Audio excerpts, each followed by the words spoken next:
That's a difficult one to answer, really, because what happened was,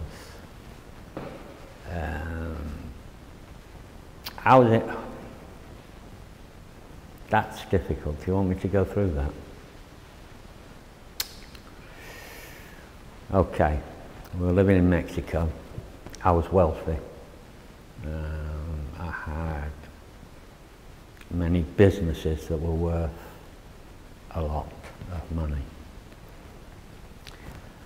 One night at about 3 o'clock in the morning, there was a knock on the door, and it was my brother-in-law. My wife, at that time, the mother of my kids, went out to see what he wanted. And the first thing I said was, don't loan him any more money, because he owed me fortunes. I mean, lots of thousands. And it was a mafia family. And so, anyway, the first thing I said, or the only thing I said to her was, don't loan him any money. She went outside, and then he called for me. I went out there, I was in tracksuits and trackies, and I got jumped on by about a dozen guys and pistol whipped in the head, hit with a gun butt on the side of my head,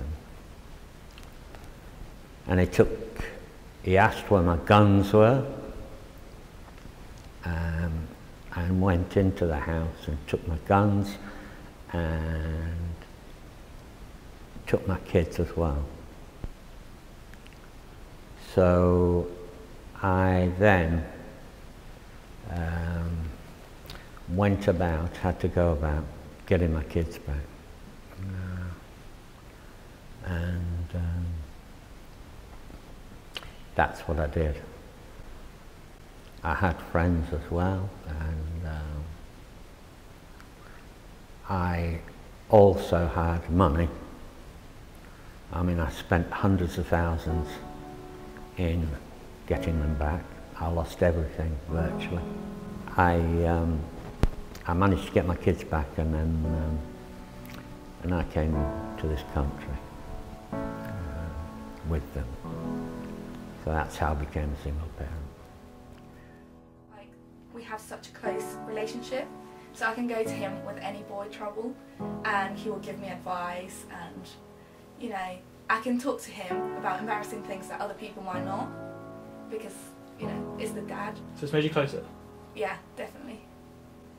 My dad and I are really close, so when I would have a bad day at college or at school, he would just know. And in fact, I had some dealings with social services people, and they even tried to convince my children that they should go and live with their mother. Certainly, we knew that we had to pull together. I mean, I made it clear right from the beginning, and look, we're in this together. We're going to have to get on with it and do the job. And I remember once, specifically, we walked into town just to buy a big tub of ice cream, and I just ate it in the middle of town. He brought 2 spoons, and we just sat there eating it, and he didn't care. He didn't care that other people might look at us or anything, because I was having a bad day, and he was like, it's okay to have a bad day, it's okay to cry, it's okay to be emotional, and you know, I don't know, he did little things that really helped me.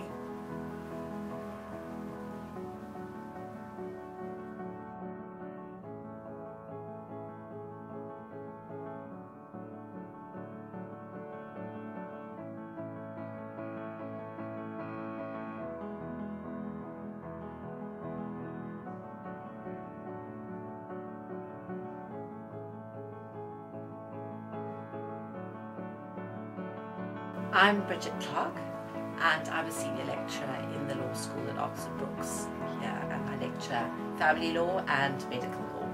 I think it's quite tough for them.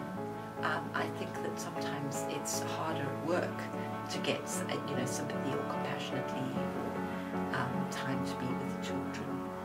And I think having children, you do understand the whole role of parenting, and that it's not always as easy as some. When you don't have children, we always say that the most perfect parent is that person who has no children. So you understand the difficulties more and the bitterness that comes out over custody battles. The only group I've ever heard of is an activist group called Fathers for Justice, and that's something we just joke around with, like with my friends. But I imagine it's a bit of a lonely world for fathers, single fathers. What would you say is the best part of being single? Best part of being single, not being with the mother anymore, I suppose. The best part of being a single dad, taking my son with me, walking him with me, and we're kind of like good friends, not just father and son, and that's amazing. Sacrifices one makes as a single parent, and I think multiplied, to be honest. I keep talking about single parent, but I think it's kind of almost multiplied when you're a single father, because you have to go against the system. You know, you apply for the tax credits and things, and they say, where is their mother? Why are they not with their mother? Why are they with you?